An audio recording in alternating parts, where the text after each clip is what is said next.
Hello, welcome to episode 219 of the Epic Film Challenge. Metallica, some kind of monster. Jesus Christ. Sorry. What? No, I didn't mean to say that. Just as you were. Yeah, Metallica, some kind of monster. It's a documentary film about Metallica during the early 2000s. The documentary is about tensions within the group.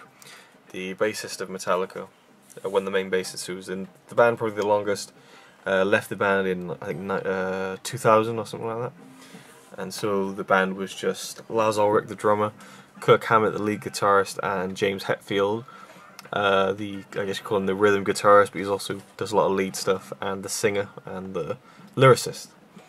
And by the time when this film starts, James Hetfield is getting a bit distant from the band. He's got like alcohol problems, and they get a therapist, this guy called Phil, who deals with like big sports teams or bands who have big egos and make a lot of money but need to kind of get on to make more money, kind of thing. So he's trying to help them out with therapy, and James Hetfield's not really having any of it. He thinks it's stupid. They're trying to record their new album, which is kind of what the film's about. And James Hetfield just gets increasingly annoyed with it and storms off and leaves the band. And they don't see him again for about a year. And he goes into rehab. And then he comes back, and it's about, it goes into a scene where he's sat in the room with the documentary, the filmmakers who appear on camera, questioning whether to even continue making the film, because he thought that, a film about Metallica was just kind of one of those things that goes along with being in Metallica. He didn't think it could be anything deeper than that, and they're trying to, prove to him that it is, and they carry on filming. Phil, the therapist, is still there, and you see them writing their new album, getting to grips with the new James Hetfield, and then everyone starts contributing lyrics, which was not unheard of before.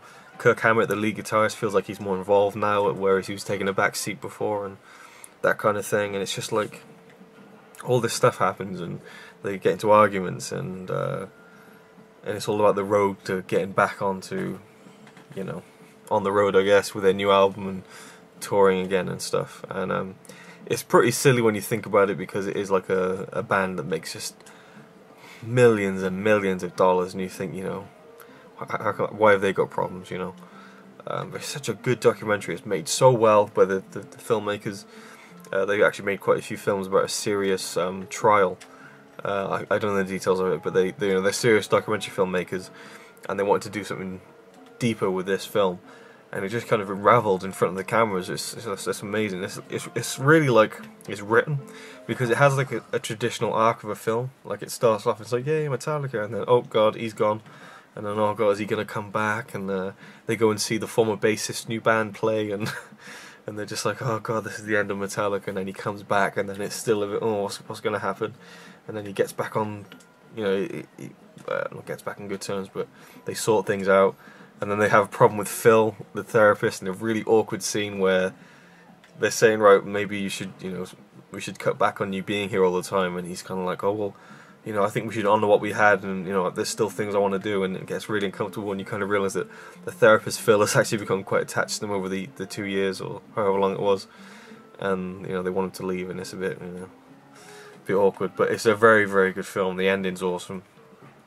And, very cinematic, with a nice arc to it.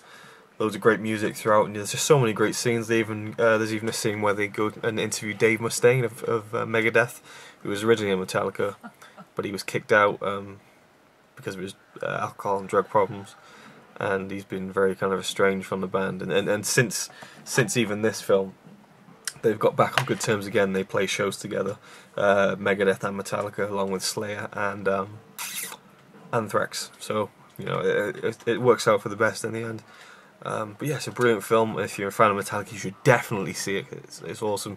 Even if you're not, it's just a really good film. So yeah, I'd give it a 9 out of 10 for sure. Thanks for watching. Oh, and also, this is kind of like a beginning of a trilogy of reviews on my favourite my favourite music documentaries, which are films. Contrary to what Connie believes, she thinks that documentaries aren't films, and this is actually the first documentary that I've ever watched for this Epic Film Challenge. So, and I have a few more that I'm gonna watch too, but Connie isn't. So yeah, thanks for watching.